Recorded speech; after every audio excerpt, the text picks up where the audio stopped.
جی نہیں تو یہ تو دیکھیے جی مفتی صاحب، یعنی اہل حدیث حضرات جو ہے نا، جی تو وہ یعنی اب دیکھیے یعنی احناف میں جو جماعت کا احناف میں کیا یعنی تمام اہل سنت والجماعت جس کو بول لیجیے نہیں وہ منع کر رہے ہیں، یعنی مفتی صاحب مفتی صاحب وہ اس پہ بھی اعتراض کر رہے تھے کہ آپ اپنے آپ کو سنیے سر، ہاں وہ ان کا میں سمجھ گیا کہ وہ کہہ رہے ہیں کہ اطاعت کا لفظ بولیے، نہیں کا لفظ مت بولیے. نہیں ابھی آپ نے بولا نا اہل سنت والجماعت، جی جی جی اس پر بھی ان کو ایک اعتراض ہے.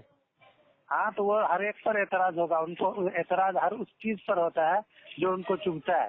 ہاں نہیں وہ سنیے وہ فرمانے لگے، جیسے وہ فرمانے لگے میں نے کہا ہم دیوبندی ہیں، ہے نا، کسی بھائی نے کہا کہ ہم بریلوی ہیں، جی جی کسی بھائی نے کچھ اور کہا، اور پھر اس کے بعد ہم نے کہا کہ ہم اہل سنت والجماعت بھی ہیں ساتھ میں.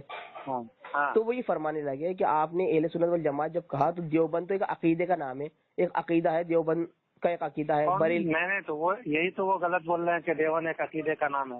میں دیوبندیوں بریلیوں کا عقیدہ بیان کیا تھا کہ بھائی دیوبندیوں کا یہ عقیدہ ہے اور بریلیوں کا یہ عقیدہ بالکل کہیں بھی نہیں بیان کیا، کہیں بھی نہیں بیان. دیوبند کہہ کر کے جو دارالعلوم دیوبند ہے جی، تو اس کی آپ کسی بھی کتاب میں نہیں بتا سکتے کہ دیوبند ایک عقیدے کا نام ہے. اور نہیں عقیدہ الگ ہے نا، دیوبندی بھائیوں کا عقیدہ الگ ہے اور بریلی بھائیوں کا عقیدہ الگ ہے، اس پہ کتابیں موجود ہیں معاشرے میں. یہ دیکھیے کہ یعنی دیوبند کوئی مسلک نہیں ہے، وہ تو ایک اس کے طرف یعنی دیوبند کے حضرات جو دیوبند ایک شہر ہے اس کے طرف منسوب ہیں. بریلوی کے حضرات وہ ادارہ ہے، لیکن ساتھ میں بریلوی ایک شہر ہے اس کے طرف منسوب ہیں وہ. اب جی کچھ چیزوں میں بریلوی حضرات اختلاف کرتے ہیں، جیسے قبر یعنی وہ قبر میں سجدہ کرنے کا مسئلہ ہے، یا پھر وہ 40واں تیجوا، یہ سب مسائل ہیں جس کی وجہ سے جب اختلاف ہو گیا تو کیونکہ ایک گروہ اس وقت احمد رضا صاحب تھے اس وقت، اور ادھر مولانا اشرف علی تھانوی صاحب تھے، تو دیوبندی بریلی کا ایک یہ چل گیا. تو ایسا نہیں ہے کہ ابھی بھی آپ اگر دیوبند سے مسئلہ یہ کریں گے تو کوئی مسلک ہے تو کوئی بھی نہیں بولے گا کہ یہ کوئی مسلک ہے. اچھا جی تو یہ وہی فرمانے لگے کہ آپ یہ فرماتے کہ ہم دیوبندی ہیں، یا آپ اپنے آپ کو حنفی کہتے ہو یا بریلوی کہتے ہو، وہ کہنے لگے. لیکن اور پھر آپ ساتھ میں اہل سنت والجماعت بھی کہتے ہیں اپنے آپ کو. جی تو وہی فرمانے لگا، سنیے وہی کہنے لگا، اگلا سوال سنیے، وہی فرمانے لگا کہ اہل سنت والجماعت میں صحابہ کرام آتے ہیں یا نہیں آتے؟ الحمدللہ وہ تو معیاری ہے. اگر وہ اہل سنت والجماعت وہ نہیں آئیں گے تو کون آئے گا پھر؟ نہیں وہ تو معیار ہیں، اہل سنت والجماعت کے معیار ہیں بھائی. وہ تو جو ان پر فٹ اترتا ہے وہی اہل سنت والجماعت ہے. جی الحمدللہ وہی مانا علیہ و اصحابہ یہ ہے. جی ہاں، تو فرمانے لگے کہ بھائی صحابہ کرام تو نہ تو حنفی تھے، نہ شافعی تھے، نہ مالکی تھے، نہ حنبلی تھے، تو آپ اپنے آپ کو حنفی کہنے کے بعد اہل سنت والجماعت میں کیسے شمار کر رہے ہو؟ صحابہ کرام تو تھے ہی نہیں. ان کو آسان لفظ میں یہ کہا جا سکتا ہے جیسے کہ میں پورنیہ کا رہنے والا ہوں جی، تو اور پورنیہ بہار میں ہے، تو پورنوی بھی ہوں، بہاری بھی ہوں، اور اس کے ساتھ ساتھ ہندوستانی بھی ہوں کی نہیں. تو اسی طرح ایک شاخ ہے، اب الگ انداز ہے بولنے کا. ایسا تو ہے کہ کوئی یعنی ایک ہوتا ہے مقسم، ایک ہوتا ہے قسم. تو یعنی یہ ہونا حنفی ہونا یا دیوبندی ہونا یہ اہل سنت والجماعت کا مقسم نہیں ہے بلکہ اس کی قسمیں ہیں. یہ اچھا، اس کی بھی قسمیں اہل سنت والجماعت کی. اچھا اہل سنت والجماعت کو ہم مقسم بنا سکتے ہیں. تو وہ ایسا نہیں ہے کہ وہی فرما رہے نا کہ کبھی تو صحابہ کرام اس عقیدے میں نہیں آتے جو آپ کا عقیدہ ہے. کون سا عقیدہ ٹکرا رہا ہے؟ بولیے. جیسے اپن علم غیب کے لیے کہتے ہیں یا وحدت الوجود کے بارے میں کہتے ہیں. تو علم غیب کا کیا صحابہ کرام اس بات کے قائل تھے کہ حضور صلی اللہ علیہ وسلم کو علم غیب تھا؟ نہیں. تو ہم بھی قائل نہیں ہیں اس بات کے. نہیں، وہ کہہ رہے ہیں بریلوی بھائی بھی آئے تھے کہ وہ بھی حنفی ہیں، وہ بھی اپنا وہ کہتے ہیں، وہ مانتے. تو اب دیکھیے بریلوی حضرات کہہ رہے ہیں تو اس کا جواب ان کے پاس ہے. اچھا وہ اس پہ کیا اللہ عرش پر ہے یا نہیں، اس پر بھی اختلاف کرتے ہیں وہ. اس پر بھی دیکھیے یعنی چھوٹی موٹی بہت ساری چیزوں میں صحابہ کرام کے زمانے میں بھی یعنی ایک صحابہ کی جی ہوتا تھا اور ایک صحابہ کی جیسے یعنی رویت باری تعالیٰ معراج کے اندر رویت باری تعالیٰ کا مسئلہ ہے جی کہ اپنے آنکھوں سے حضور صلی اللہ علیہ وسلم نے اللہ تعالیٰ کو دیکھا یا نہیں دیکھا. تو اس میں حضرت عائشہ رضی اللہ تعالیٰ عنہ کا نظریہ الگ ہے اور دوسرے صحابہ کرام کا نظریہ الگ ہے. تو یعنی بعض چیزوں میں صحابہ کرام میں بھی اختلاف ہوا کرتا ہے. نہیں مرفوع حدیث کیا ہے؟ اللہ کے رسول کی تو میں نے حدیث پڑھی تھی مسلم شریف کی. آپ نے فرمایا تھا کہ میں اللہ کو کیسے دے سکتا ہوں، وہ تو ایک نور ہے. جی یہ تو مسلم میں روایت ہے. خیر بہرحال تو مجھے تقلید کے بارے میں نہیں وہی کہہ رہا ہوں کہ یعنی حضور صلی اللہ علیہ وسلم کی احادیث صحابہ کو پہنچی نا، تو یعنی اسی میں صحابہ کرام میں بھی آپس میں رویت باری کے بارے میں اختلاف ہوا، تو ہم تو بہت دور کے ہیں. نہیں بھائی وہ تو یہ فرماتے ہیں کہ دیکھیے کہ صحابہ کرام ہو، تابعین ہو، تابعین ہو، اگر رسول اللہ کا عمل مل جاتا ہے یا رسول اللہ کا قول مل جاتا ہے جی تو پہلے تو وہ ہے ہمارے لیے حجت. ہاں بالکل سب سے پہلے تو ہے ہی. ہاں تو یہ فرما رہے ہیں سنت ہے. تو کسی ایک مسلک بنا لینا، کسی بھی شخص کا ایک مسلک کو فالو کرنا، نہ تو صحابہ کرام کے زمانے میں تھا نہ تابعین کے زمانے تھا. اور یہی بات شاہ ولی اللہ محدث دہلوی صاحب نے اپنی کتاب حجت اللہ بالغہ میں لکھی ہے کہ کوئی سے بھی صحابہ کرام نے ایک امتی کا مذہب نہیں بنایا تھا، کہ جیسے کسی اپن نے بنا رکھا ہے ابو حنیفہ رحمہ اللہ کا، یا امام شافعی رحمہ اللہ کا، یا امام مالک رحمۃ اللہ کا، یا احمد بن حنبل رحمۃ اللہ کا. ایسے مسلک ایسے صحابہ کرام میں کسی بھی ایک شخص امتی کا مسلک کو فالو نہیں کیا جاتا تھا، جس کے پاس یہ تو عقل میں بھی آنے والی ہے، کیونکہ حضور صلی اللہ علیہ وسلم کے زمانے میں نہ حضرت ابو حنیفہ رحمۃ اللہ علیہ تھے، نہ حضرت امام شافعی تھے، نہ کوئی اور دوسرے امام تھے. ابو حنیفہ رحمہ اللہ 80 میں پیدا ہوئے. ابو حنیفہ رحمہ اللہ ہے نا.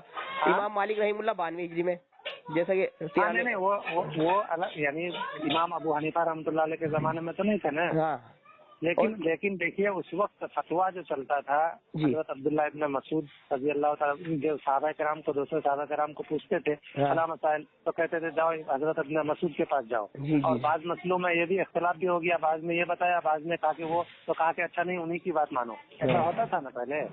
تو اسی طرح یعنی بعد میں جو یعنی ایک ہوتا ہے یہ چلتا ہے، یعنی ہوا چلتی ہے کسی موضوع پر بحث کرنے کی، تو اسی طرح فقہ والا جو مسئلہ تھا. نہیں جیسا اپن تقلید کرتے ہیں نا، اس کی وجہ کیا ہے، مین وجہ کیا ہے اپن کو تقلید کرنے کی، کہ بھائی اس وجہ سے اپن تقلید کرتے ہیں. ہاں وہ وجہ دیکھیے، وجہ یہ ہے کہ جب یعنی اس طرح تحقیق ہونے شروع ہوئی اور پھر پتا چلا کہ وہ یعنی دوسرا یہ کر رہے ہیں کہ وہ اپنا الگ ایک بنا رہے ہیں. یعنی ایسی ہوتا ہے نا کہ بیچ میں ذرا سا جو اتنا علم والا نہیں ہوتا ہے تو وہ بھی اپنا مکتب فکر کھول کے بیٹھ جاتے ہیں. تو بعد کے لوگوں نہیں ہمارے پاس تو ایک اصول موجود ہے نا، موطا امام مالک کی روایت ہے کہ اللہ کے رسول نے فرمایا میں تم میں 2 چیزوں کہہ رہا ہوں، کتاب اللہ اور سنت رسول اللہ. اب سنت رسول اللہ میں بھی 2 چیزیں اور ملتی ہیں ہمیں. ایک تو ملتا ہمیں اجتہاد، کہ رسول اللہ نے فرمایا حاکم کسی مسئلے میں اجتہاد کرے اور صحیح نکلے 2 اجر اور غلط نکلے تو 1 اجر ہے نا. اور ایک اور حدیث ملتی ہے کہ میری امت بالاتفاق میری امت گمراہی میں جمع نہیں ہوگی. یعنی کہ 4 اصول ہو گئے، 2 تو واضح ہیں بالکل، کتاب اللہ سنت رسول اللہ، اور سنت رسول اللہ سے 2 اور واضح ہیں، ایک تو اجماع امت اور ایک اجتہاد. بالکل یہ 4 اصول ہو گئے اپنے الحمدللہ. اب وہی فرماتے ہیں کہ آپ کو تقلید کی ضرورت کون سے مسئلے میں پڑتی ہے وہ بتاؤ، تقلید کیوں کرتے ہو آپ، کون سے مسئلے میں ضرورت پڑتی ہے تقلید کی؟ چاروں اصول سے وہ فرمانے لگے، چاروں اصول سے کوئی صحیح مسئلہ ہو وہ حل ہو جاتا ہے. نہیں تو آج کل تو وہ بھی اجتہاد کرنے میں لگ جاتے ہیں نا، جن کو قرآن کا ترجمہ بھی نہیں آتا. نہیں تو وہ ان کو مانا تھوڑی جائے گا ان کا اشتہاد تو اہل علم کا مانا جاتا ہے، ہر آدمی کا تھوڑی مانا جاتا ہے. تو وہی تو پھر سمجھا جائے گا کہ اہل علم یعنی ایک تو اجتہاد اور تقلید کے بارے میں تو ایک مسئلہ یہ بھی ہے نا کہ جس کو یعنی اجتہاد کرنے کی صلاحیت ہو ان کے اندر، تو وہ اگر تقلید کرے تو اس کے لیے گناہ ہے. وہ ابھی جیسے یہ فرماتے ہیں عالم صاحب، یہ فرماتے ہیں امام بخاری رحمہ اللہ جو تھے وہ مقلد تھے. تو کہ امام بخاری رحمہ اللہ کیا اجتہاد نہیں کر سکتے تھے؟ وہ ان کا بھی بعض مسئلے میں تفرد ہے، الگ ان کا یہ ہے. امام بخاری رحمہ اللہ کو نا مقلد کہا جاتا ہے. جی مقلد تھے امام احمد بن حنبل کے، ہے نا. تو کیا وہ مجتہد نہیں تھے؟ وہ اتنا علم نہیں رکھتے تھے کہ اجتہاد کر لے قرآن و سنت سے؟ ان کو علم نہیں تھا اتنا؟ ہو سکتا ہے کہ حدیث میں ان کا یہ بعض پہلے کے جو امام احمد بن حنبل رحمۃ اللہ علیہ کے زمانے کے بعد حضرات ایسے تھے جو امام احمد بن حنبل رحمۃ اللہ علیہ کو یعنی فقیہ نہیں مانتے تھے، کہتے تھے کہ یہ صرف محدث ہیں. فقی ماننے والی بات نہیں کہہ رہی میں، تو کہہ رہا ہوں ان کو قرآن و سنت کا اتنا علم رہتا ہے کہ وہ اجتہاد کر لے. نہیں دیکھیے صرف احادیث کا یاد کرنا اور بہت زیادہ ذہین کا ہونا یہ مجتہد بننے کے لیے کافی نہیں ہے. اچھا یعنی اب امام ابو حنیفہ رحمۃ اللہ علیہ یعنی حضرت امام بخاری رحمۃ اللہ علیہ یعنی تقلید کرتے تھے یا اجتہاد کرتے تھے تو ان کا الگ مسئلہ ہے. بعض مسئلہ میں ان کا تفرد موجود ہے، یعنی بخاری میں الگ الگ باب قائم کیے اپنے اعتبار سے کیے ہیں، اور یعنی اور ان کی بہت ساری کتابیں بھی ہیں مسائل میں بھی، تو ان کا الگ الگ مسئلہ ہے. اب وہ تقلید کرتے تھے کہ اجتہاد کرتے تھے ان کا مسئلہ ہے. اچھا عالم صاحب اپن کسی مسئلے میں کسی عالم کے پاس گئے، جیسے مان لو ہمیں طالب علم ہے، ہم کسی عالم سے جا کے ہم نے کوئی مسئلہ پوچھا. جی جی بالکل. تو وہ پوچھنا تقلید کہلاتا ہے کیا یہ علم کہلائے گا؟ ہاں میں نے پوچھا جیسے میں نے پوچھا کہ عالم صاحب ظہر میں کتنے فرض ہیں، تو کسی عالم صاحب نے فرمایا کہ 4 فرض ہیں ظہر میں. جی جی جی. تو یہ تقلید کہلائے گا میرا ان کی کرنا یا علم کہلائے گا؟ میں علم سیکھنے گیا ان کے پاس. علم سیکھنا ہی کہلائے گا، کیا کہلائے گا؟ تقلید تھوڑی کہلائے گا. دیکھیے تقلید کی جو تعریف ہے جی وہ یہ تعریف ہے کہ آپ کسی سے مسئلہ کو لے رہے ہیں اور اس سے دلیل نہیں معلوم کر رہے ہیں آپ. اچھا دلیل معلوم نہیں کر رہے. ہاں دلیل نہیں معلوم کر رہے ہیں آپ، مسئلہ کو لیے اور ان کی بات کو آمنا صدقنا کہہ کر کے قبول کر لیا، یعنی ان پر بھروسہ کرتے ہوئے کہ وہ اللہ تعالیٰ کے یعنی حکم کے مطابق ہی بتائے ہیں، قرآن و حدیث کے مطابق ہی بتائے ہیں، یہ ان پر بھروسہ کرتے ہوئے ان کی بات کو مان لینا تقلید ہے. یہ اپنا اجتہاد ہو گیا تو کہ جو یہ کہہ رہے ہیں وہ صحیح ہے بالکل. کون سی؟ یہ تو اپنا اجتہاد ہو گیا نا پھر کہ جو کہہ رہے ہیں صحیح کہہ رہے ہیں. یہ اجتہاد کیسے ہوا؟ بھائی اپن نے ان پر بھروسہ کر لیا، آمنا صدقنا. یہ تو قرآن میں رسولوں کے لیے آیا ہے، وقولوا سمعنا واطعنا، ہم نے سنا اور مانا. یہ تو قرآن میں رسولوں کے لیے آیا ہے کہ ہم نے رسول کی بات سنی. نہیں آپ اگر کسی اس کے پاس یعنی کوئی بھی یعنی رسول کے بارے میں نہیں کر رہا ہوں، کسی عالم کے پاس یا کسی مفتی کے پاس گئے اور ان سے کوئی مسئلہ معلوم کیے. جی جی جی ٹھیک ہے، تو اب ان سے مسئلہ معلوم کیے بغیر کسی اور ان سے دلیل بھی نہیں مانگے آپ. جی جی ہاں جی، تو اس کو کیا بولتے ہیں آپ؟ فتوا بولتے ہیں نا؟ ہاں فتوا بولتے ہیں الحمدللہ. ہاں فتوا کہتے ہیں. لیکن اسے دلیل نہیں دی انہوں نے. انہوں نے اگر دلیل نہیں دی اور دوسرے عالم صاحب کہہ رہے ہیں کہ دلیل کے ساتھ کہہ رہے ہیں کہ یہ مسئلہ انہوں نے غلط بیان کرا، تو پھر کس کی بات مانے؟ دلیل کے ساتھ کہہ رہے ہیں ہاں دوسرے عالم صاحب. ہاں تو بھائی جن کا آپ کو اس وقت پھر آپ کو یہ کرنا ہوگا کہ کون یہ ہے یعنی کس کی دلیل مضبوط ہے، تو آپ ان کے اعتبار سے یہ کیجیے. تو دیکھیے وہ آپ پر ہے کہ آپ اگر یعنی یہ جیسے بعض ہوتا ہے کہ 2 آدمی نے مسئلہ بتایا، الگ الگ بتایا. جی جی جی. اور آپ کے اندر اتنی صلاحیت بھی نہیں ہے کہ دونوں کو ہم پرکھ سکیں کہ کون صحیح ہے کون غلط ہے. جی جی. ہاں تو آپ کو اب پھر یہ کرنا پڑے گا کہ جو اپنے من کے اعتبار سے جو صحیح لگے، یا پھر آپ ذرا سا اور یعنی کوشش کیجیے کہ دوسرے سے پوچھ لیجیے. مفتی صاحب ایک عالم صاحب نے ہمیں بیان کرا جس کا ہم اعتبار کرتے ہیں کہ یہ عمل کر لو. جی جی جی بالکل. جیسے سپوز کرو ایک عالم صاحب نے فرمایا مجھ سے کہ جنازے کی نماز میں سورہ فاتحہ نہیں پڑھنا چاہیے امام صاحب کو. جی جی بالکل. لیکن دوسرے عالم صاحب نے فرمایا، بخاری شریف کی روایت پیش کری اور حضرت ابن عباس یا عباس رضی اللہ عنہ سے قول پیش کرا کہ انہوں نے بھی سورہ فاتحہ پڑھتے تھے امام جب وہ جنازے کی نماز پڑھاتے تھے، اور یہ فرماتے تھے کہ یہ اللہ کے رسول کا بھی عمل ہے، یعنی اللہ کے سنت پڑھائی ہے. اور یہ بخاری میں روایت ہے 1335 نمبر کی. جی جی. تو ایک عالم صاحب تو دلیل دے رہے ہیں سورہ فاتحہ پڑھنے کی اللہ کے رسول سے ثابت کر رہے ہیں، اور ایک عالم صاحب جن پہ ہم بھروسہ کرتے ہیں وہ کہہ رہے ہیں نہیں پڑھنا چاہیے. تو دونوں میں سے کس کی بات مانوں؟ ہاں آپ کو یہ دیکھنا ہوگا کہ فلاں جو پہلے عالم صاحب نے کہا کہ سورہ فاتحہ نہیں پڑھنا چاہیے، تو پھر ان کے پاس جائیے، ان کے پاس جا کر کے پوچھے کہ بھائی آپ کی دلیل کیا ہے. جی. اور انہوں نے فرمایا کہ حنفی مسلک کے اندر ایسا ہی ہے. نہیں یہ کہہ دینا کافی نہیں ہے. اچھا عالم صاحب جیسے مان لو یہ سوال میں آپ سے پوچھوں کہ اپن کیا جنازے کی نماز میں سورہ فاتحہ نہیں پڑھتے امام صاحب اپنی ثنا پڑھتے ہیں، اپنی امام صاحب جو ہوتے ہیں ثنا پڑھتے ہیں جنازے کی نماز میں اور سورہ فاتحہ نہیں پڑھتے. جی جی. جبکہ بخاری شریف کی حدیث یہ ہے کہ سورہ فاتحہ پڑھی ہے صحابہ کرام نے بھی اور اللہ کے رسول نے بھی. تو اب ہمارے پاس کیا دلیل ہے سورہ فاتحہ نہ پڑھنے کی؟ ہمارے پاس دلیل جو یعنی احناف نے اس کو کوئی ذکر کیا نا، کوئی دلیل نہیں، دلیل کوئی دیتے ہی نہیں عالم صاحب. نہیں عالم صاحب آپ کو کتاب بھائی اناف کی کتاب یعنی فقہ کتاب تو موجود ہے، بھرا پڑا ہوا ہے لائبریری، تو آپ کو ان کے دلائل میں دیکھنا پڑے گا کہ کیا دلیل ہے. میں نے پوچھا جیسے معلوم میں آپ سے ہی پوچھا ہوں، آپ مفتی صاحب ہیں، آپ مفتی برکات صاحب ہیں، آپ میں آپ کے پاس کبھی آؤں گا میں کہوں کہ مفتی صاحب کہ میں نے دیکھا بخاری کے اندر کہ اللہ کے رسول صلی اللہ علیہ وسلم اور صحابہ اکرام نماز جنازہ میں جب امام بنتے تھے تو سورہ فاتحہ پڑھتے تھے، لیکن اپنی سورہ فاتحہ پڑھنا نہیں ہے. تو اپنے نہیں پڑھنے کی دلیل کیا ہے؟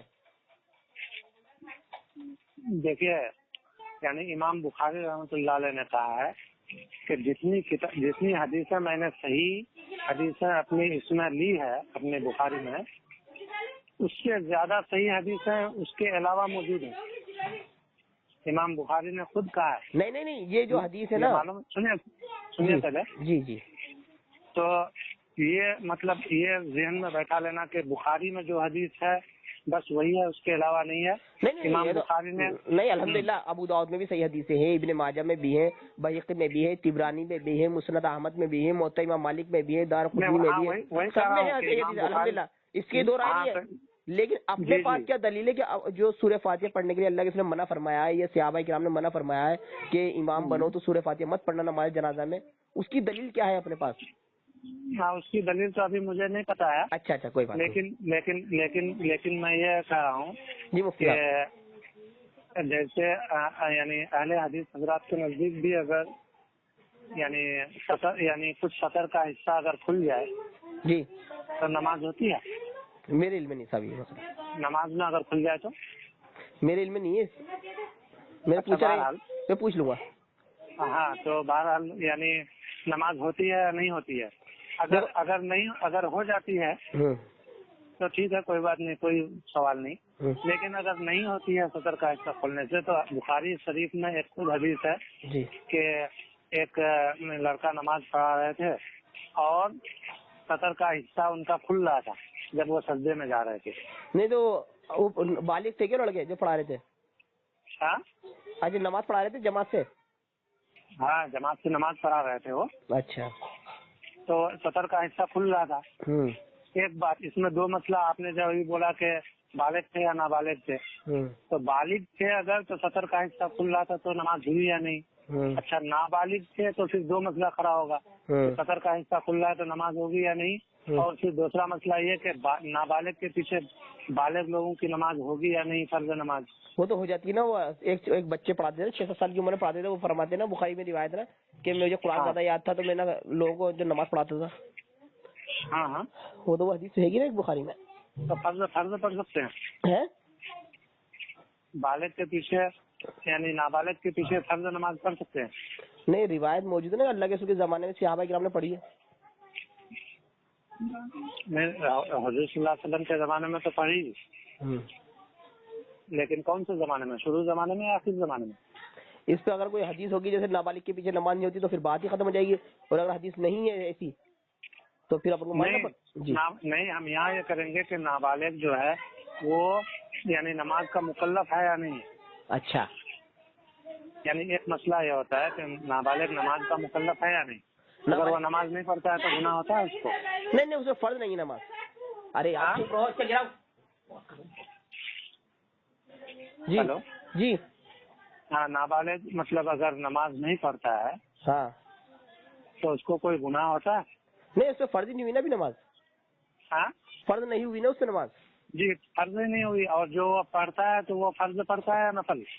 اگر وہ پڑھتا ہے تو فرض نماز پڑھا رہا ہے تو نماز تو اس کی کرتے اس کا جو ثواب ہے ماں کو ملے گا اس کا. ہاں یعنی اس کے طرف سے وہ اجزاء نفل ادا ہوگا. ہاں ہے نا. ہاں اور نفل پڑھنے والے کے پیچھے فرض نماز کیسے ہوگی؟ نہیں تو صحابہ کرام نے پڑھی ہے نا. ہاں صحابہ کرام نے تو پڑھی ہے اللہ کے رسول کے زمانے میں. ہاں تو اللہ کے رسول کے وہی تو میں کہہ رہا ہوں کہ اللہ کے رسول کے زمانے میں پڑھی تو شروع زمانے میں پڑھی یا آخر زمانے میں پڑھی؟ وہی نہیں ہمیں یہ تو فرماتا اگر مان لو شروع زمانے میں پڑھی ہو یا آخری زمانے میں پڑھی ہو، اگر اس پہ وعید آ گئی یا اللہ کے رسول کی حدیث آ گئی کہ نابالغ بچے کے پیچھے بالغ لوگوں کی نماز نہیں ہوگی تو پھر تو واضح ہو گئی بات. اور اگر ایسی حدیث نہیں ملتی تو پھر اس عمل کو مانا جائے گا، اسے منسوخ تھوڑی کہا جائے گا. منسوخ نہیں کہا جائے گا. اچھا مفتی صاحب میں تو پوچھ رہا تھا جو تقلید کے متعلق پوچھ رہا تھا اس کی کلیئر کر لوں گا تو اپن دوسری طرف چلے گئے. یہ جو اپن تقلید کر رہے ہیں جیسے اپن یہ کہتے ہیں ہم ابو حنیفہ رحمہ اللہ کی تقلید کرتے ہیں. جی جی جی. تو ابو حنیفہ رحمہ اللہ کی ہی تقلید کرتے ہیں اپن, کسی اور امام کے مسئلے کو فالو نہیں کرتے, نہ امام شافعی کے, نہ احمد بن حنبل رحمۃ اللہ کے, نہ امام مالک رحمۃ اللہ کے. جی ہے نا. تو ایسے ہی کیا صحابہ کرام کے زمانے میں بھی ایسا عمل ہوا کرتا ہے کسی ایک ہی صحابی کی بات کو مانی جائے گی 100% اور صحابہ کرام کی بات کو نہیں مانا جائے گا؟ صحابہ کرام تو خود ڈائریکٹ یعنی مسائل لینے والے تھے. اچھا سارے مجتہد تھے؟ سارے مجتہد نہیں تھے جی, لیکن ان کو تو ڈائریکٹ مطلب بالمشافہ حضور صلی اللہ علیہ وسلم کی زندگی کو دیکھے ہوئے تھے. نہیں سب کو سارا علم تھوڑی تھا. نہیں سارا علم نہیں تھا لیکن وہ بھی کوئی جو عالم ہوتے تھے ان سے پوچھتے تھے کہ اس معاملے میں حضور صلی اللہ علیہ وسلم نے کیا کہا. جیسے آپ یعنی بالمشافہ جو رسول سے ملے ہوئے ہیں ان سے پوچھ لے گئے تو بات ختم ہو جاتی تھی. نہیں وہ تو صحیح ہے جیسے اپن تربیت یافتہ بھی تھے. ہاں وہ صحیح ہے. جیسے اپن صرف ابو حنیفہ رحمہ اللہ کا ہی مانتے ہیں اور دوسرے مسلک کی جو باتیں ہیں وہ اپنے مسلک میں اگر ٹکراتی ہیں تو اپن اس کو نہیں لیتے. جیسے رفع الیدین کا مسئلہ ہے ان کا, تو ان کے رفع الیدین کیا جاتا ہے دوسرے مسلک کے اندر, اب یہ نہیں کیا جاتا جبکہ کرنے کی حدیث ملتی ہے. سورہ فاتحہ کا مسئلہ ہے تو احناف میں بھی بہت سارے کو ایسا لگا کہ دلائل کے اعتبار سے رفع الیدین افضل ہے. اچھا ٹھیک ہے, تو وہ خود رفع الیدین کرنے لگے. ایسا ہے کہ نہیں؟ اچھا عالم صاحب ایک بات یہ, اب اسے مان لو آمین کا مسئلہ ہے. ہاں آمین کا مسئلہ, آمین کا, ہاں عالم کا آمین, ہاں عامل, جی جی جی, ہاں. تو یہ امام صاحب کے لیے کہنا منسوخ ہے کیا؟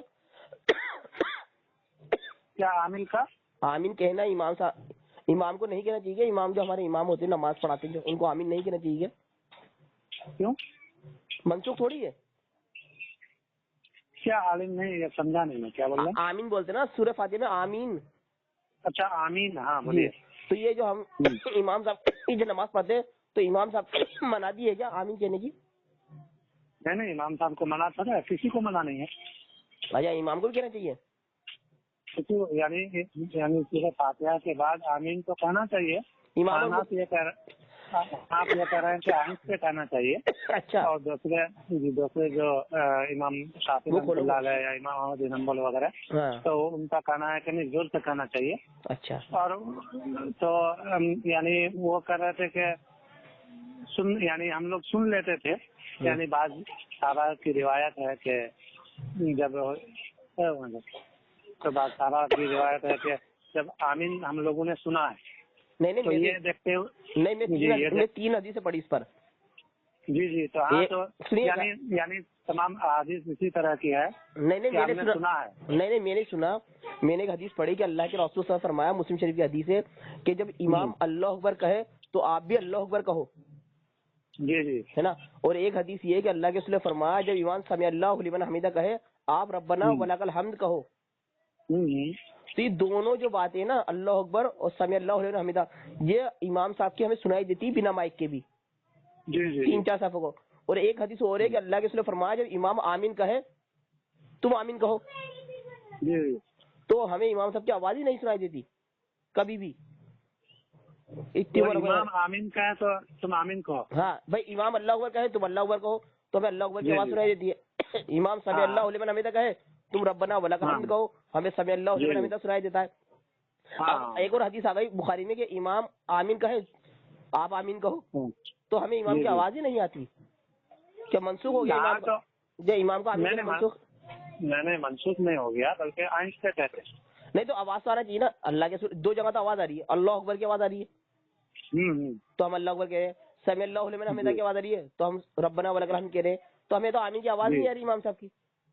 نہیں تو آپ کہہ رہے ہیں کہ آمین کیونکہ ایک دعا کے طور پر ہے. نہیں تو رسول اللہ کیا فرمایا آمین کے معنی کیا ہوتا ہے؟ جو کیا گیا نا ویسا ہی ہو, جو کہا گیا نا ویسا ہی ہو, جو دعا کی گئی ہے نا مطلب ایسا ہی ہو, ایسا ہی ہو.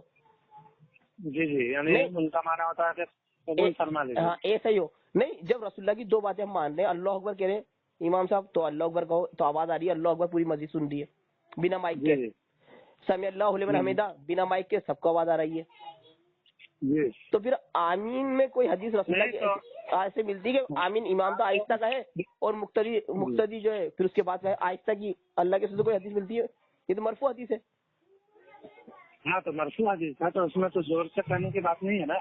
نہیں سنیں گے کب؟ جب وہ امام صاحب باقی مفتی صاحب جب اللہ اکبر بھی تو زور سے کہتے ہیں نا امام صاحب. ہاں تو اللہ اکبر اور جو سمیع اللہ لمن حمیدہ ہے تو وہ تکبیرات انتقال میں آتا ہے. اس کو اگر نہیں کہے گا تو آدمی مطلب منتقل کیسے ہوگا ایک سے دوسرا؟ یہ نہیں تو حکم تو رسول اللہ کا دو پہ اور آمین کا جو یہ ہے تو قرآن میں ہے کہ عد اللہ تضرعا و خفیۃ، کہ اللہ تعالیٰ سے تم دعا کرو بالکل مطلب آہستہ سے اور عاجزی اور انکساری سے، اس اعتبار سے اس کو آہستہ پڑھا. تو آمین دعا تھوڑی ہے، دعا تو الحمد شریف ہے. ہاں دعا تو الحمد شریف ہے. ہاں تو یہ آمین کہنا بھی تو دعا ہوا. جب یہ دعا تھوڑی یہ تو ایسا ہی ہو یہ تو یہ ہے نہیں ایسا ہی ہو آپ جو کہہ رہے ہیں ایسا ہی ہو یہ سے مطلب جی. اس کا آمین کا معنی یہ بھی ہے کہ جو دعا کی گئی ہے وہ قبول فرما لیجیے. ہاں تو بس تو یہ دعا تھوڑی ہوا. ہاں یہ کھانا بھی تو دعا ہے نا. نہیں یہ دعا تھوڑی ہوا بھائی، دعا تو وہ تھی جو ہم نے کہا مطلب یعنی اس کا مطلب ہم یہ کہہ رہے ہیں کہ جو ڈاٹ یعنی پہلے جو دعا کیا گیا اس کو ہم بھی کر رہے ہیں. نہیں جو دعا ہوئی نا اللہ اس کو قبول فرما لے. ہاں بھائی اے دن صراط، ہم کو سیدھے راستے پر چلا، صراط الذین انعمت علیہم، ان لوگوں کے راستے پر جس پر تیرا انعام ہوا.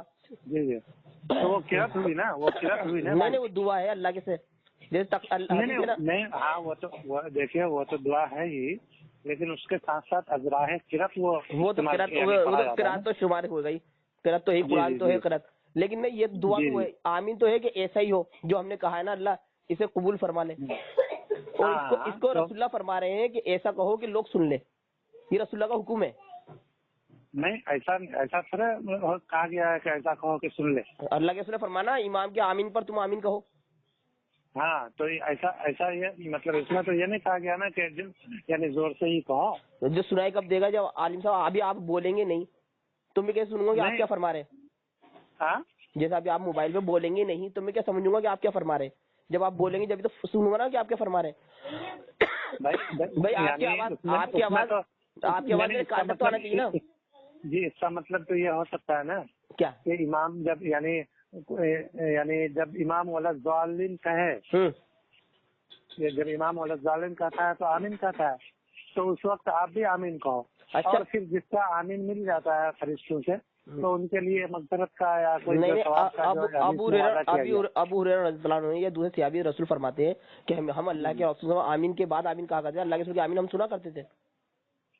دیکھیے حضرت صلی اللہ علیہ وسلم ازراہ تعلیم بعض چیزیں زور سے کہتے تھے. ہاں یہ ازراہ تعلیم تھا کیونکہ اس زمانے میں بہت ساری چیزوں کو ذرا سا زور سے صلی اللہ علیہ وسلم جان بوجھ کر کے کرتے تھے تاکہ دوسرے صحابہ ان کو یہ کر لیں. نہیں آپ کے انتقال کے بعد جو حضرت ابو حنیفہ رحمہ اللہ کے استاد ہے نا عطا بن رباح، وہ یہ فرماتے ہیں میں نے مسجد نبوی میں، مسجد مکہ میں یا مسجد نبوی میں 200 صحابہ کرام کو کے ساتھ نماز پڑھی تو حضرت زبیر رضی اللہ عنہ نے آمین بلند آواز سے کہی. اس کے بعد صحابہ کرام نے جس سے مسجد گونجتی تو صحابہ کرام بھی بلند آواز سے کہا کرتے تھے، امام مسجد جب اور مقتدی بھی بلند آواز سے کہا کرتے تھے. تو یہ مسئلہ بھی تھوڑا کیا سمجھ نہیں آتا تقلید کی وجہ سے. بھائی ہم تو ہمارے مسلک کی وجہ سے نہیں کہہ رہے.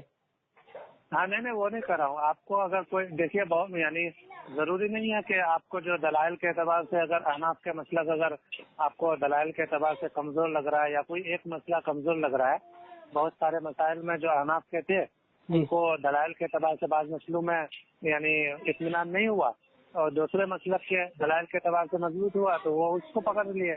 نہیں اپنے سامنے تو واضح ہے نا کہ صحابہ کرام بھی کہا کرتے تھے، اللہ کے رسول صلی اللہ علیہ وسلم بھی کہا کرتے تھے، اور اہل سنت والجماعت اپن ہے تو صحابہ کرام کا عمل اپنے پاس ہونا چاہیے، اللہ کے رسول کا عمل اپنے پاس ہونا چاہیے، تبھی تو اپن اہل سنت والجماعت میں شمار ہوگا اپنا.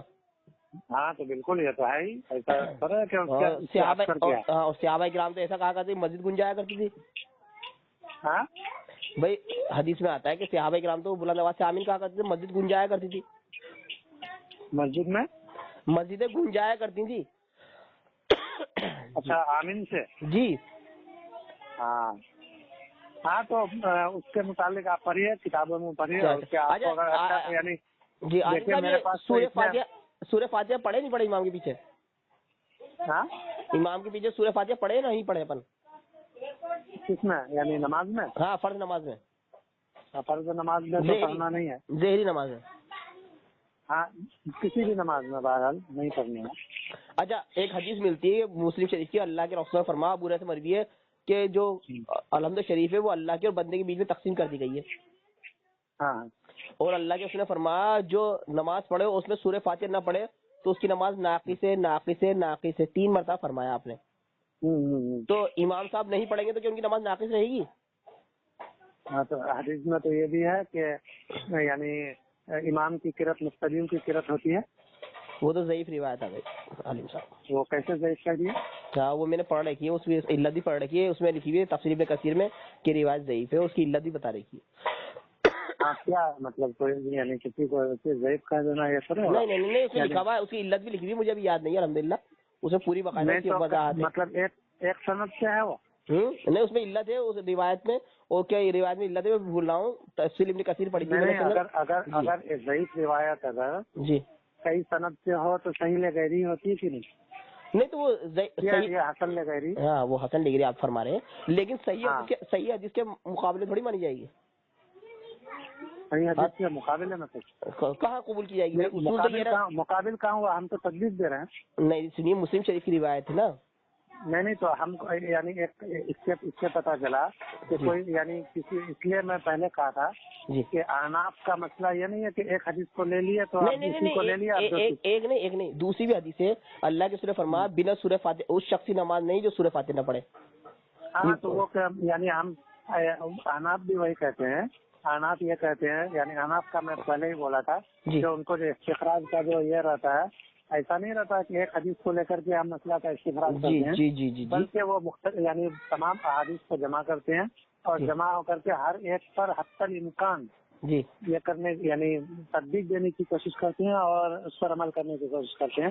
اس مسئلے میں بھی اسی طرح ہے, یعنی ایک طرف تو ہے کہ امام یعنی کسی کی نماز بغیر سورہ فاتحہ کے نہیں ہوتی, اور ایک جگہ ہے کہ مقتدیوں کی امام کی قرأت مقتدیوں کی قرأت ہے. یہ حدیث ہے مختلف طرق سے ہے, لہٰذا یہ حسن لغیری ہے اور حسن لغیری سے احکام میں استدلال کر سکتے ہیں. تو اب یہ جو اور ایک طرف ایک حدیث ہے کہ بغیر سورہ فاتحہ کی نماز نہیں ہوتی, تو اب یہ کہیں گے کہ یہ منفرد نماز یعنی منفرد لوگوں کے لیے ہے, اور جو یہ قرأت یعنی مقتدیوں والا ہے تو امام کی قرأت مقتدیوں کے لیے کافی ہو جائے گی. لہٰذا مقتدی کے لیے خاموش رہنا بہتر ہے, کیونکہ قرآن میں ایک اور بھی مسئلہ یہ ہے آیت ہے کہ جب قرآن پڑھا جائے تو اس وقت کیا تھا یعنی وَاسْتَمِعُوا لَهُ وَأَنصِتُوا کہ تم بالکل یعنی غور سے سنو اور بالکل خاموش رہو. تو یہ کب ہوگا؟ یعنی خاموش رہنے کی صورت میں ہی ہوگا نا. ایک مرتبہ جب وہ کوئی پڑھ رہے تھے تو حضور صلی اللہ علیہ وسلم نے کہا کہ کیوں تم لوگ جھگڑ رہے ہو. تو یہ مطلب یعنی ہو سکتا تھا شروع زمانے میں ایسا غور یعنی پڑھ رہے ہوں ٹھیک ہے, لیکن شروع زمانے میں تو نماز میں بات بھی ہوتی تھی. دیکھیے مفتی صاحب آپ نے سورہ اعراف کی آیت نمبر 204 پڑھی ہے ہے نا, کہ جب قرآن پڑھا جائے چپ رہو خاموش رہو تاکہ تم پر رحم کیا جائے. جی ہے نا, لیکن یہ آیت تو مکی ہے مفتی صاحب. ہاں مکی آیت ہے تو مکی. ہاں تو مکی آیت تو یہ تو عام حالت میں ہے نا. نہیں تو اس کے اوپر ایک اور حدیث ایک اور قرآن کی آیت آئی ہوئی ہے سورہ حامیم سجدہ کے اندر کہ جب قرآن پڑھا جاتا ہے تو یہ کافی لوگ شور مچاتے ہیں. وہ کہتے ہیں کہ شور مچاؤ محمد صلی اللہ علیہ وسلم جب قرآن پڑھنا تاکہ اپن ان پر غالب آ جائے. جی تو کافی لوگ شور مچایا کرتے ہیں. یہ جب نازل ہوئی تھی سورہ اعراف. ہاں تو ایک حدیث پہنچی ہے نا آپ کو کہ ایک مرتبہ پیچھے لوگ یعنی امام کے ساتھ نماز یعنی قرأت کرتے تھے تو حضور صلی اللہ علیہ وسلم نے کہا کہ بھائی تم لوگ کیوں پھر یعنی جھگڑ رہے ہو, ایسا لگ رہا تھا جھگڑ رہے ہو. یہ بھی ہے. ہاں تو لیکن پھر یہ فرمایا کہ نہ پڑھا کرو کچھ بھی کیول ام القرآن. یہ ہے پوری حدیث 830 نمبر کی ابو داؤد میں. نہ پڑھا کرو کچھ بھی لیکن ام القرآن سورہ فاتحہ. نہ پڑھا کرو کچھ بھی مگر ام القرآن. ہاں 830 نمبر کی روایت ہے بخاری وہ ابو داؤد میں. ہاں مقتدیوں کو یہ ہے. یہ کہا ہے نا اللہ کے رسول نے ابو داؤد میں. ہی تو نہیں یہ تو یعنی ان کے بارے میں یعنی کیا اس کو جتنے بھی عالم صاحب پہلے وہ قرآن کی آیت میں آپ کو بات کروں. آپ نے فرمایا سورہ اعراف کی آیت پیش کری کہ جب قرآن پڑھا جائے چپ رہو، خاموش رہو تاکہ تم پر رحم کیا جائے. جی جی. اس کا مطلب یہ ہے کہ جب قرآن پڑھا جائے گا چپ چاپ رہنا، خاموش رہنا اپن کو. جی جی. تو اس میں دو باتیں ہیں. ایک تو یہ کلام سے پہلے کی آیت ہے. کلام نازل، وہ کلام کی آیت نازل نہیں ہوئی تھی نا، کانتین والی جو مدینے میں نازل ہوئی ہے سورہ بقرہ کی، اس سے پہلے کی آیت ہے یہ. اس آیت کے بعد بھی صحابہ کرام بولا کرتے تھے، اللہ کے رسول بولا کرتے تھے، سلام کا جواب دیا کرتے تھے. صحابہ کرام سے لوگ پوچھ لیا کرتے تھے کتنی رکعتیں ہوئی. یہ مسلم شریف میں روایت موجود ہے. بالکل. تو اس قرآن کی آیت کو فالو کیوں نہیں کر رہے صحابہ کرام؟ اس وقت یعنی قرات کے وقت، ہاں جب نماز پڑھی جا رہی تھی نا تو صحابہ کرام مجھے کتنی رکعتیں ہوئی؟ بھائی 2 رکعتیں ہو گئی، السلام علیکم، سلام کا جواب دے دیا. نہیں یہ تو ہے کہ بھائی یعنی کوئی جو ضروری چیز ہے یعنی کہ اب پوچھنا ہے کیونکہ کتنی رکعتیں ہوئی، پتا تو اس وقت چلے گا نہیں، پوچھے گا کہ کتنی رکعتیں ہوئی اور بولنا اس وقت جائز تھا تو بول دیے. تو لیکن یہ آیت اس سے پہلے نازل ہو گئی تھی. یہ آیت تو اس سے پہلے ہی نازل ہو گئی تھی مکہ میں سورہ اعراف. تو سورہ یہ وہ اور یہ تو مدینہ کا واقعہ ہے بہت چیز کا. تو نہیں تو ہم کو یعنی یہ تو ہم اس کو یعنی عذرائے استدلال نہیں، اس کو عذرائے سپورٹ ہم استعمال کر رہے ہیں. اچھا. بلکہ اس کے علاوہ تو یعنی حدیث ہے نا، ہم تمام حدیث میں ترتیب دے کر کے یعنی آپ کا یہ کہنا کہ تمام حدیث میں ترتیب دیں گے تو تمام حدیث پر عمل ہو جائے گا. نہیں، ایک تو یہ بھی تو حدیث ہے کہ اللہ کے رسول نے فرمایا بنا وضو کے نماز نہیں. اس شخص کی نماز نہیں جس کا وضو نہیں، یہ حدیث ہے مسلم میں. تو وہ کون سا نماز ہے جس کے اندر وہ بنا وضو کی ہو جائے گی؟ کوئی سی بھی نماز نہیں نا، نہ تہجد کی، نہ جنازے کی، نہ کسی کی بھی نہیں ہے. مقتدی کی ہو یا امام کی ہو یا منفرد کی ہو، کوئی سی بھی نماز ہو. بالکل کسی کی بھی نہیں ہوگی. ایسے اللہ کے رسول نے فرمایا بنا سورہ فاتحہ کے بغیر نماز نہیں. تو اس میں حضور صلی اللہ علیہ وسلم کا یہ قول نہیں ہے نا کہ امام کا وضو مقتدی کے لیے کافی ہو جائے گا. اچھا یہ ہے بات. تو یہ جو ناقص نماز ہے کس کی ہے؟ جو مسلم شریف میں حدیث ہے کہ ناقص 3 مرتبہ فرمایا. تو کس کی نماز ناقص ہے؟ امام کی. اگر امام سورہ فاتحہ نہ پڑھے تو بالکل ناقص ہے. ناقص کا مطلب وہاں باطل ہو جائے گا. نہیں، جو ناقص نماز ہے مقتدی کے لیے ہے یا امام کے لیے؟ وہ جو مسلم شریف کی حدیث ہے نا کہ تم نماز پڑھو، اگر اس میں نماز میں سورہ فاتحہ نہیں پڑھی تو تمہاری نماز ناقص ہے. جی. تو امام کی، اگر امام صاحب نماز پڑھا رہے ہیں اس میں سورہ فاتحہ نہ پڑھائے تو نماز ناقص رہے گی امام صاحب کی، اوروں کی ہو جائے گی کیا؟ بالکل ناقص رہے گی ان کی نماز. اور مقتدی کی ہو جائے گی جب امام صاحب تو ان کے امام صاحب کے وہ تابع ہیں. جب امام صاحب ہی کی نماز ناقص ہوگی تو مقتدی کی کیسے پوری ہو جائے گی؟ نہیں، بخاری میں ایک اور حدیث ہے کہ اللہ کے رسول نے فرمایا، بخاری میں ایک اور حدیث ہے 694 نمبر کی، کہ لوگ تمہیں نماز پڑھائیں گے، اگر وہ صحیح پڑھائیں گے تو ان کو بھی اجر ہے اور تمہیں بھی اجر ہے، اور اگر وہ غلط پڑھائیں گے تو انہیں عذاب ہے نا، انہیں ان پہ وبال ہے اور تمہیں ثواب ہے، یعنی تمہاری تو ہو جائے گی. وہ تو اس صورت میں ہوگا جب پتہ ہی نہیں چلے گا نہیں کیا پڑھایا نہیں پڑھایا کیا. نہیں، اگر وہ غلطی کرتے ہیں، کوئی شخص بنا سورہ فاتحہ کے نماز پڑھاتا ہے امام صاحب. نہیں بنا سورہ فاتحہ کے پڑھایا اور پھر مقتدی کو یہاں پیچھے سے پتہ بھی چل گیا کہ سورہ فاتحہ نہیں پڑھا تو لقمہ ہے نا، لقمہ دے گا وہ. نہیں، اور مگر انہوں نے نہیں پڑھائی سورہ فاتحہ، نہیں پڑھائی پھر بھی. تو اس کو لوٹانی پڑے گی نماز، پھر سے پڑھنی پڑے گی. اور مقتدیوں کو بھی ان کے ساتھ لوٹانی پڑے گی. نہیں، تو حدیث تو یہ کہہ رہی ہے نا بخاری شریف کی کہ اللہ کے رسول نے فرمایا لوگ تمہیں نماز پڑھائیں گے، اگر وہ غلط پڑھائیں گے، غلط کا مطلب یہ اب پہچان گئے کہ وہ غلط پڑھا رہا ہے، اگر وہ غلط پڑھائیں گے تو ان کی نہیں ہوگی، تمہاری ہو جائے گی. غلط کرائیں گے تو اس سے خاموش ہے کہ آپ کو پتہ چلے یا نہ چلے بھائی، اس بات سے خاموش ہے. نہیں، پتہ لگ گیا نا کہ غلط پڑھا رہے ہیں بھائی، اللہ کے فرمایا وہ غلط پڑھائیں گے. نہیں، ایک بات یہ ہوتی ہے کہ امام صاحب نماز پڑھا رہے ہیں جی. اب جیسے میں نماز پڑھایا، اب بغیر وضو کے نماز پڑھا دیا، ٹھیک ہے. اب بغیر وضو کے نماز پڑھا دیا اور میں آپ لوگوں سے بولا بھی نہیں، یعنی جو مقتدی ہیں ان سے بولا بھی نہیں کہ بغیر وضو کے میں نے نماز پڑھایا، تو میری تو نماز بہرحال. تو ہمیں کیا پتہ لگا آپ نے غلطی کری؟ ہمیں تو پتہ ہی نہیں لگے گا. تو یعنی اس سے تو یہ ہو گیا کہ بھائی میں نے بغیر وضو کے، مجھے پتا ہے اور میری نماز کی نہیں ہوئی. آپ کو پتا ہے، ہمیں تو پتا نہیں ہے. وہاں تو یہ ہے کہ اگر تمہیں معلوم ہے غلط پڑھا رہا ہے، اچھا تو ہمیں معلوم ہے. جی وہی تو کر رہا ہوں، مقتدی کو تو پتا ہی نہیں ہے کہ وہ تو کوئی بات ہی نہیں جس کو پتا ہے اللہ نے فرمایا وہ غلط نماز پڑھائیں گے. جیسے مجھے پتا ہے غلط نماز پڑھاتا ہے کوئی شخص، لیکن نہیں یہاں حدیث اس بات سے خاموش ہے کہ مقتدیوں کو بھی پتا چلے نہیں کہ غلط نماز پڑھیں. وہ حدیث نا کہ لوگ تمہیں نماز پڑھائیں گے، صحیح پڑھائیں گے، تمہاری بھی نماز ہے ان کی بھی نماز ہے، یعنی کہ اور غلط پڑھائیں گے تو تمہیں ثواب ہے ان پہ وبال ہے. ہاں تو غلط اگر پڑھا دیں گے اگر نماز، وہی تو کر رہا ہوں، غلط سورہ فاتحہ نہیں پڑھائی امام صاحب نے سورہ فاتحہ نہیں پڑھائی. جی جی، تو انہوں نے غلط پڑھائی نماز کی سورہ فاتحہ پڑھنے کی. ہاں وعلیکم السلام. مفتی صاحب اچھا اچھا اچھا اچھا.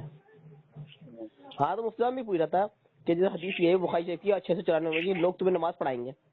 جی جی، اگر صحیح پڑھائیں گے تو انہیں بھی ثواب ہے اور تمہیں بھی ثواب ہے. جی جی، اور غلط پڑھائیں گے تو انہیں عذاب، ان پہ وبال ہے اور تمہیں ثواب ہے. جی. اب سپوز کرو کسی جو میں نے فرمایا کہ نماز ناقص ہے 3 مرتبہ اللہ کے رسول نے فرمایا.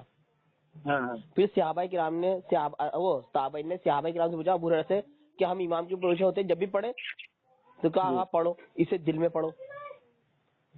تو یہ حدیث، یہ تو صحابہ کرام کیا دوسری والے حدیث کیا بولے؟ مسلم میں روایت ہے 878 نمبر کی، ابو ہریرہ رضی اللہ عنہ مروی ہے کہ اللہ کے رسول نے فرمایا کہ کسی نے نماز پڑھی اس میں سورہ فاتحہ نہیں پڑھی تو نماز ناقص ہے. تو صحابہ کرام سے عرض کیا گیا کہ ہم امام کے پیچھے ہوتے ہیں جب بھی پڑھے تو آپ نے فرمایا پڑھو اسے دل میں، کیونکہ میں نے اللہ کے رسول سے سنا ہے کہ یہ یعنی کہ بندے کے اور اللہ کے بیچ میں تقسیم کر دی گئی ہے. یہ 878 نمبر کی روایت ہے مسلم میں. وہ حکم دے رہے ابو ہریرہ جس حدیث کو بیان کر رہے کہ ہاں مقتدی کے لیے، مقتدی سے کہا جا رہا پڑھو اسے، مقتدی کے لیے کہا گیا. ہاں مسلم میں ہے 878 نمبر کی روایت. میں تو یعنی یہ حدیث تو بہرحال مجھے پتا نہیں ہے. آپ دیکھیے 878 نمبر کی روایت ہے مسلم کے اندر. اچھا اچھا. ہاں تو اب اس کا کیا جواب ہے، یا پھر اس کے مخالف کوئی حدیث ہے یا نہیں ہے؟ امام ابو یعنی یہ حضرت ابو ہریرہ رضی اللہ تعالیٰ عنہ کی ہے. جی ہاں جی. اب اس کے علاوہ اگر کسی دوسرے صحابہ سے کوئی چیز منقول ہے تو اس بارے میں مجھے نہیں. یہ تو سیدھا اللہ کے رسول کا وہ بھی مل رہا ہے، مرفوع حدیث بھی مل رہی ہے. اور اللہ کے مرفوع حدیث تو اس سلسلے میں نہیں ہے. مرفوع حدیث ہے نا کہ اللہ کے فرمایا نمازی نہیں اس شخص کی جو سورہ فاتحہ نہ پڑھے. ہاں تو یہ مجمل ہے. اس پر ہم یعنی دوسری جو حدیث ہے اس سے ہم اس کو یہ کر سکتے ہیں. پھر صحابہ کرام کو منہج پتہ لگ رہا نا. صحابہ کرام فرما رہے کہ جو ناقص سے مراد یہ کہ ہاں میں نے اللہ کے رسول سنا کہ بندے کے اور اللہ کے بیچ میں تقسیم کر دی گئی ہے. بندے کے اور اللہ کے بیچ میں ہاں الحمد شریف کو تقسیم کر دیا گیا ہے. ہاں تو یہ تو حقیقت ہے ہی. یعنی شروع میں وہ ہے اللہ تعالیٰ کے اس میں آخر میں دعا ہے بندے، اور اس کے اس بات کے اعتبار سے ہے نا. جی. تو وہ اس سے کوئی اس کا کہ وہ پڑھے ہی مقتدی پڑھے، اس سے اس کا کیا تعلق ہے؟ جی.